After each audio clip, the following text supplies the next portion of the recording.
Hello everybody. So I'm playing Abzu. It's a diving game where you play this featureless black-suited diver. And it's kind of a game where you flood Skyrim dungeons.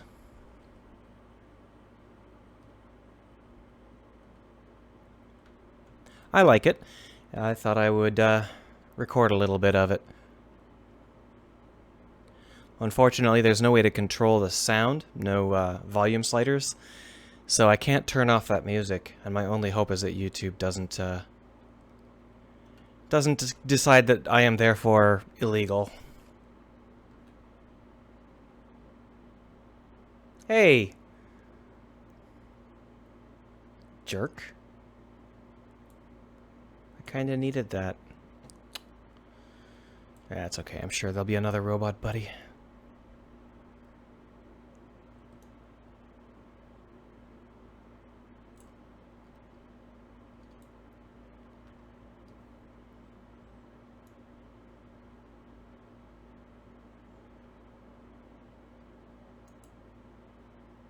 Oh, artificial wall?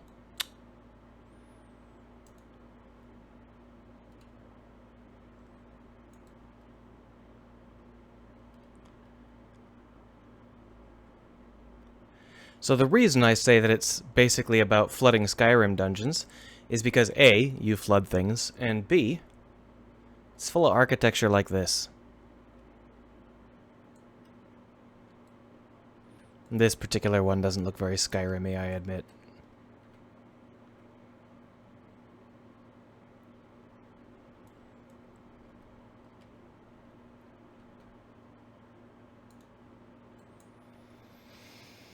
I'm a sucker for diving games. I've created dozens of diving prototypes in myself in Unity usually, but it's hard to get the gameplay. Most diving games have very poor gameplay, and I don't think Abzu is any exception. The question is whether or not you can make the feel of the game strong enough that you want to just be in this world, regardless of whether or not there is any gameplay. Abzu is a very nice game. Very pretty.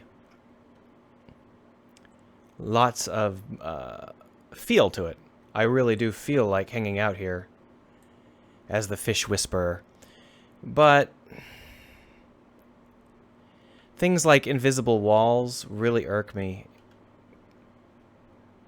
Come on, it's the fish whisperer, guys. Get your acts together. I have no idea what I'm doing. This is the first time I've gotten anywhere near this far. Oh, look, there's a big group of fishies. Oh, I missed one. Y'all look tasty. Come with me. Thanks for locking my camera. A lot of scripted events. I guess that's how they decided they were going to do it. By creating scripted events, they can try and make the game have more play density. Maybe that's the way to do it. I don't know yet. Awkwardly, the first part of this game has felt quite rushed.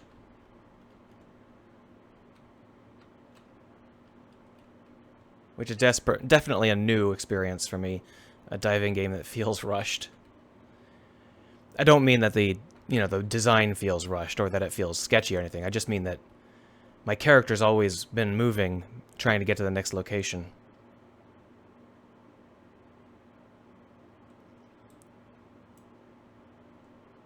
Which I presume is this.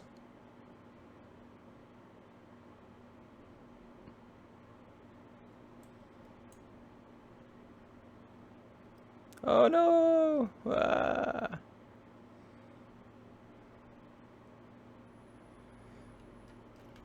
Come on, grab at least one of those fish groups. It's okay. There are plenty of fish in the sea.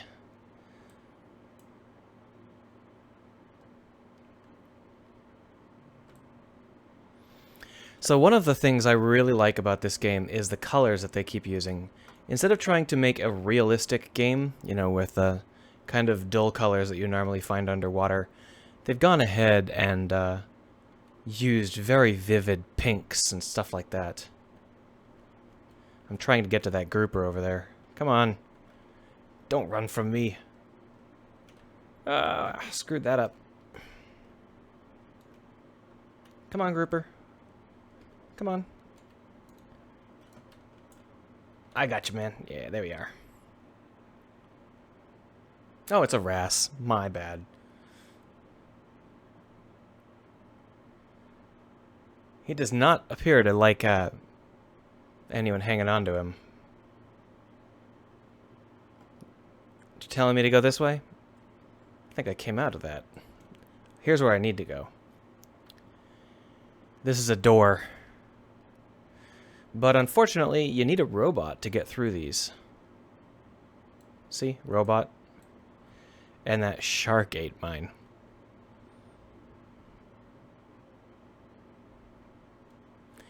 But I think I saw another robot spot.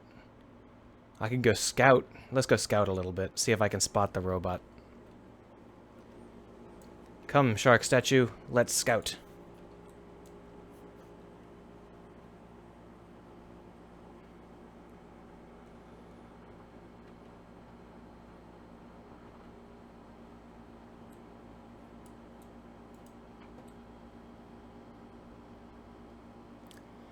These fish have very good vision. The water is super clear in this game.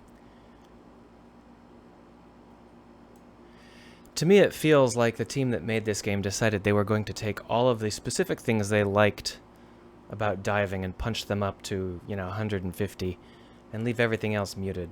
There he is. That's the robot. And I think I'm over there.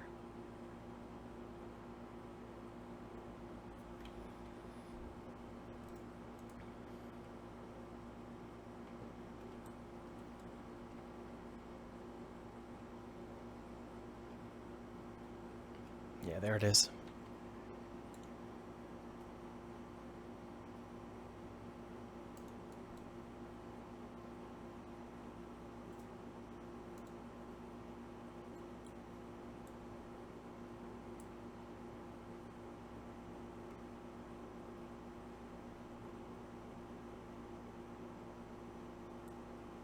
Huh? That wasn't a robot.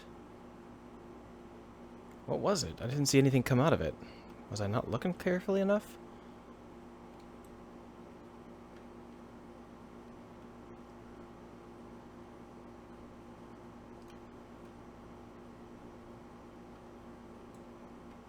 Oh, of course, it's up here.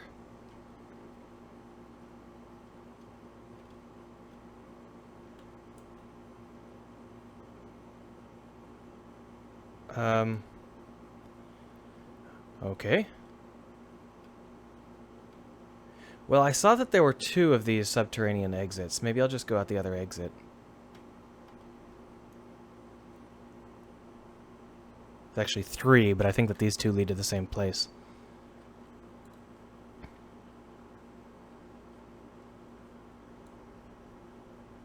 And they do. Oh, there's the robot. No wonder my scouting couldn't find him. Wakey, wakey. Eggs and bakey. Well, we can go out and go through that door. Can we go through these? No. No randomly breaking coral. It's not allowed.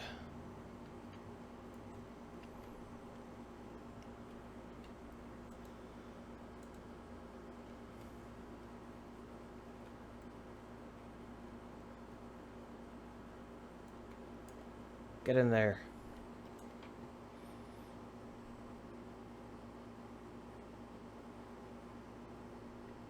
I should have brought along a pair of Dremel tools myself so I could do that without the robot.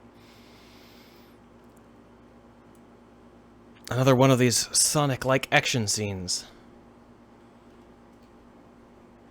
Fight the evil Dr. Robotnik. I don't think there's any point to me actually catching all these fish.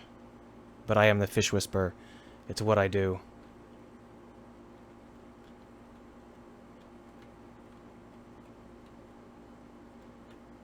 I must have missed a group. I think that there's like a chain thing going on where if I hit each subsequent group, I get more and more followers. Oh! Can I go back? I can't go back. I missed a secret.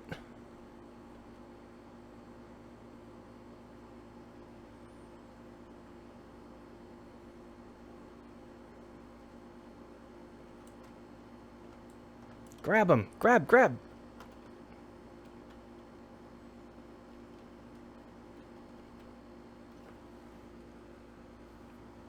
I'm sure it's safe for a large seal-like diver to hang out with orcas. Nothing could possibly go wrong there.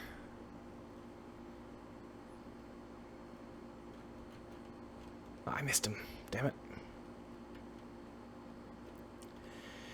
So it's interesting to see that these people struggled with the exact same things that I struggled with, trying to find a way to make diving into a game. And so what their result is... I could not have jumped that high.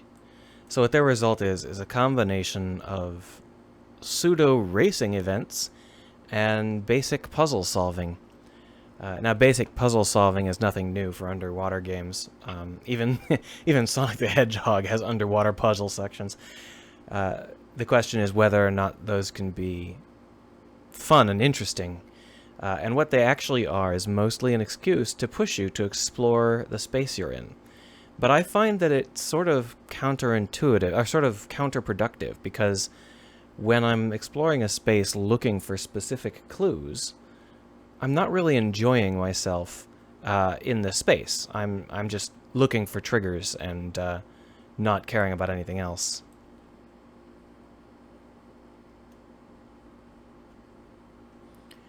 So when I want to explore an underwater area like this, I don't really want to have a specific puzzle I'm trying to solve for.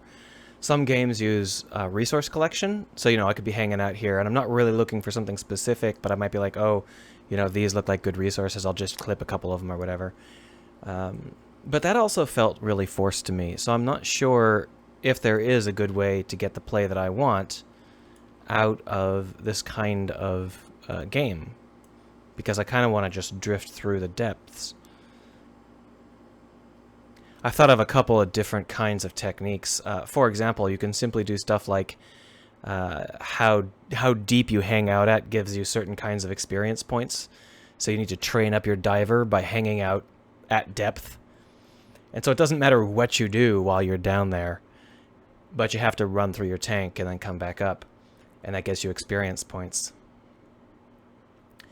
But the prototypes I tried of that weren't very interesting, and I think that might just be because they weren't very pretty.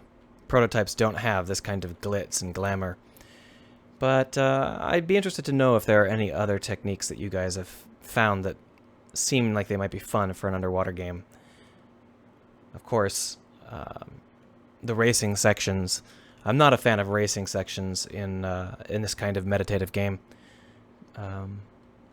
I don't think that they were a bad call, because I think it makes the game way more accessible, but they're not going to be something I enjoy much.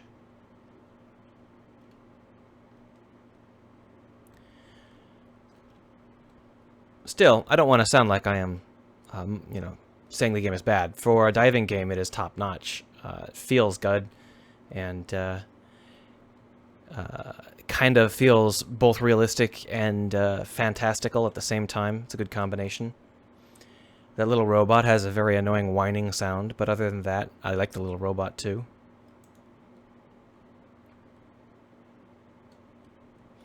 Shall we go diving through the top of this Skyrim-like dungeon area? We're going to fill the depths up with oil if we do.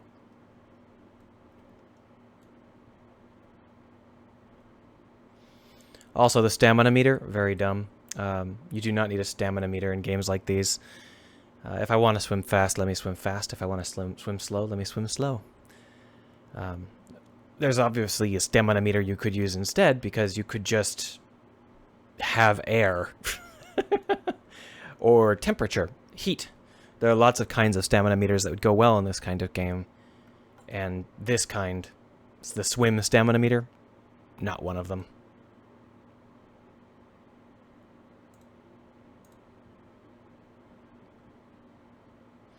Let's go ahead and release something. Probably, what do you want to... Let's make a bet here. Is it going to be more of the gliders, the rays, or is it going to be Maybe sharks or octopuses? That would be cool. Let's see if it's octopuses, but I bet it's going to be rays.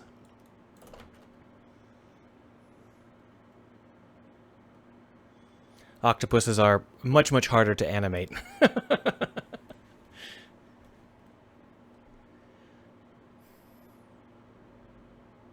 Oh, sharks. Or orcas. Oh, of course. It's I followed them in, and now these are, I don't know, the space dream orcas.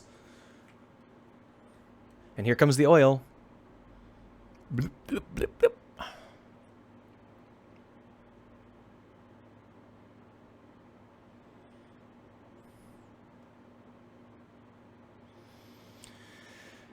Saving the Earth by putting tons and tons of oil into the oceans.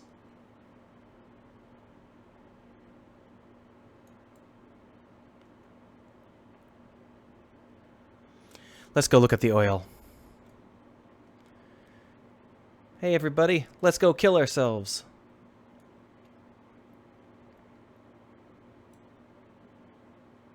Oh, now we all need to be cleaned up by an eco-researcher.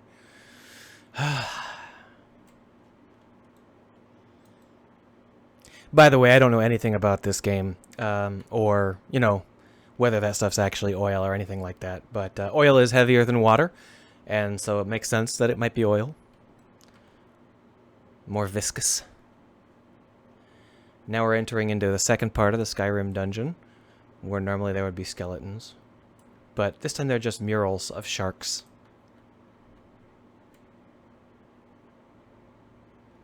Can I interact with the pottery? Shockingly intact pottery.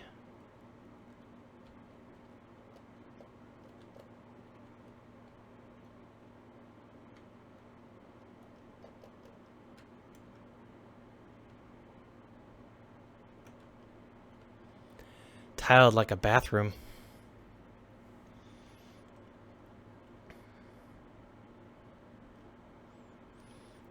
Gee, I wonder what they want us to look at.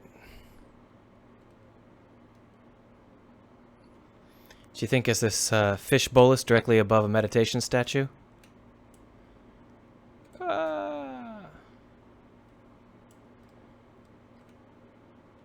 That's pretty nice.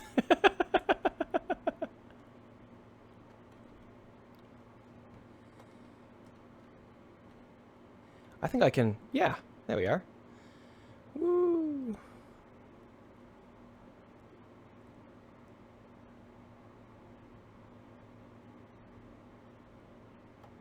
See, now that's the reason I play these games. I love the actual just having fun doing nothing. When you give me a goal in these games, it doesn't feel right, you know? There's got to be some way to do it. Let's hang out with Mr. Whale. I guess I'll be releasing whales in this section. I can't believe they went with a stamina meter of all things.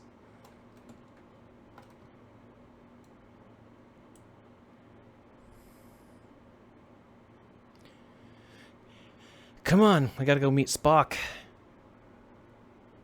You gonna go do a dive through it? Come on, this is how you eat. Herd fish. Oh, come on, that's not what you would have eaten.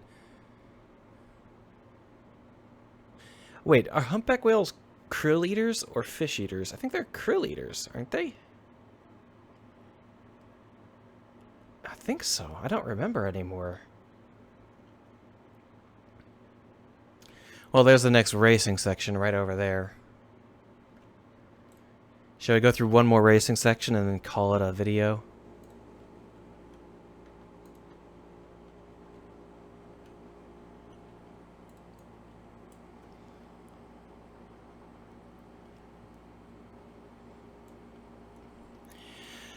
The very subtle loading gate.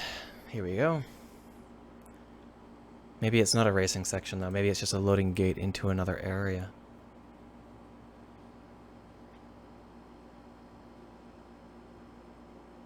Probably should have combed the ground and looked for some stuff. But I didn't feel like it.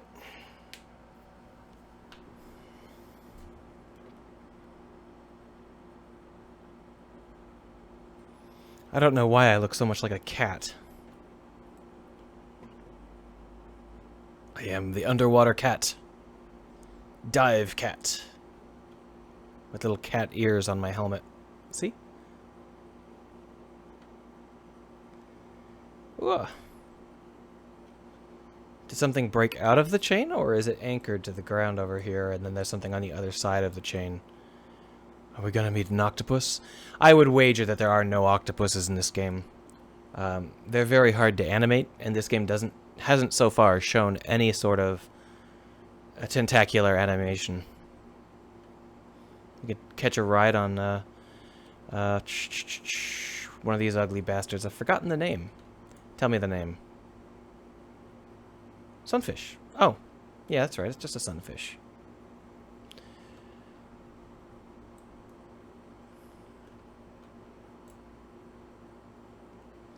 Piranha-headed Egyptian gods. So it goes into this little area here. Can I go in? Or is that actually a wall? Okay. Well, let's go click on something. Oh, look, maybe I'm wrong. Hello, mister. You look like an octopus. Are you an octopus? You are. Oh, but you're animated really badly.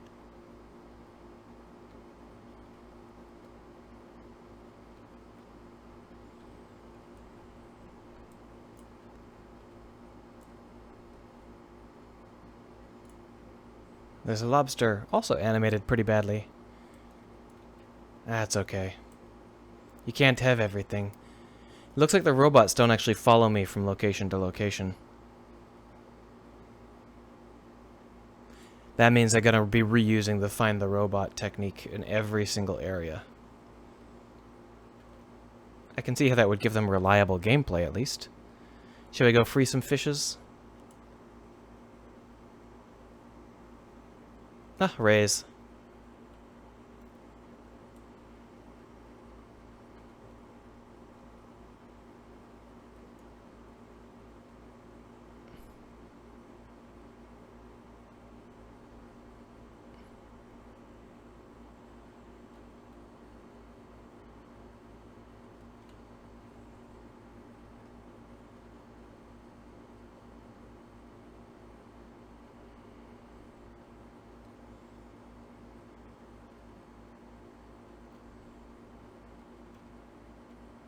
Another meditation rock. Some doors that we're going to have to open. These chains look like they can be pulled to open the doors, but I don't think it's that kind of game. I see what I'm going to be releasing now, huh? Some very squeaky bastards.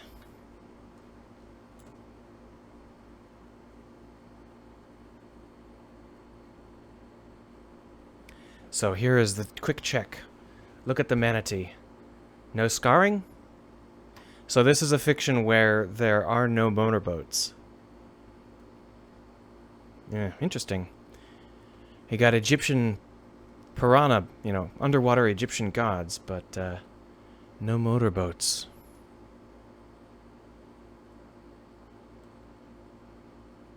Shall we see if we can pull the chain? Nope.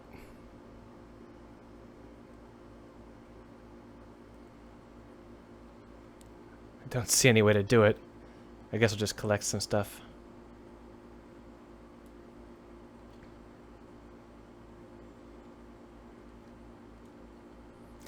Oh, another idea I had is that instead of collecting stuff, you would be putting down colonies. Colonies of maybe sea creatures that have to be, inside certain habitats or something like that. And the idea is it would just be algorithmic how they survive. You wouldn't have to tend them or anything. It would just work it out on its own. So you would be looking for places that were vaguely suitable, not canned locations, It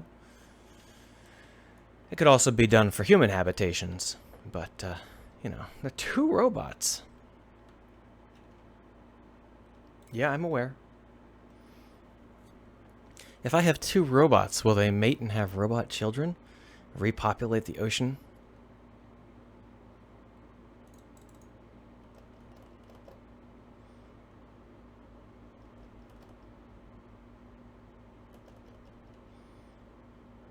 They trade off who's in charge. That's funny.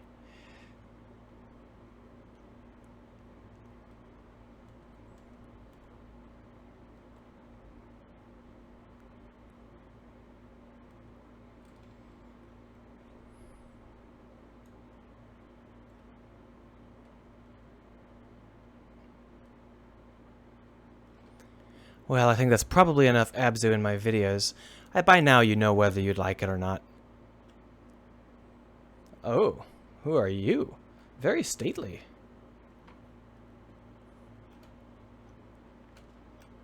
Can I grab you?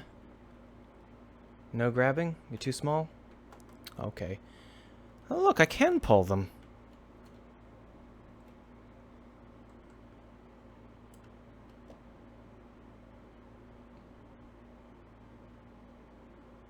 Yeah, right. This must not be salt water.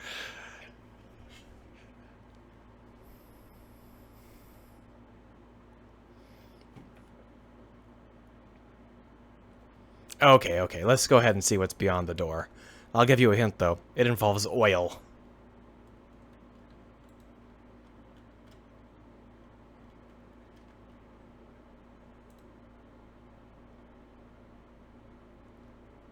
But I'm surprised they have a kind of mechanical sort of thing going on. I thought for sure it was going to be in just all magic.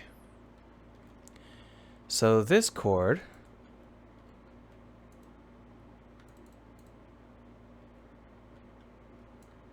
stops here. So that means this is not the right path. There's certainly no way to do anything here. Oh, what's over there? I think I already got that. Well, there's a couple of exits. The other one goes over here. Oh! Come, my robot minions. Use your Dremel tools.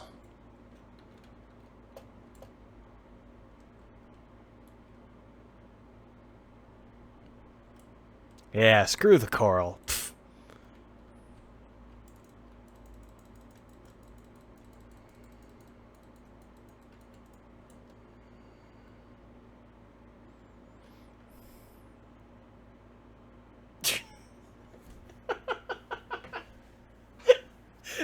Sorry, I've actually tried to turn wheels underwater before, like that. Crank levers. It's a lot like trying to crank levers in space. It just doesn't work. You have to, like, wedge yourself into the ground and then really, really yank. And even then, it's probably rusted shut. Encrusted with salt.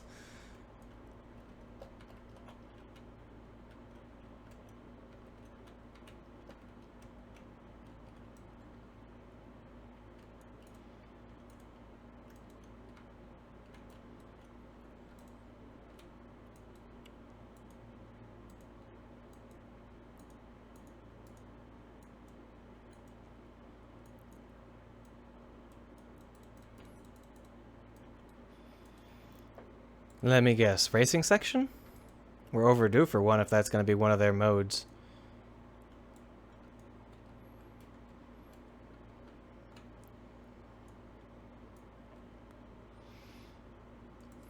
Oh, good. Those are just what I want swimming around near me. Lionfish. Which, as I recall, are only instantly fatal.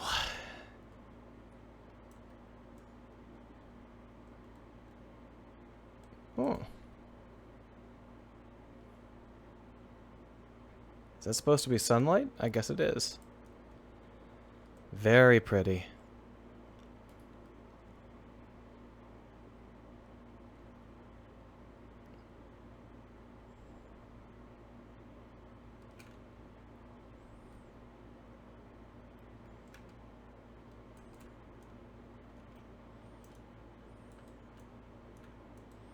Another meditation statue. I guess, let's go ahead and see what this shark does. Runs away. Coward, come back here and eat me. And that's that.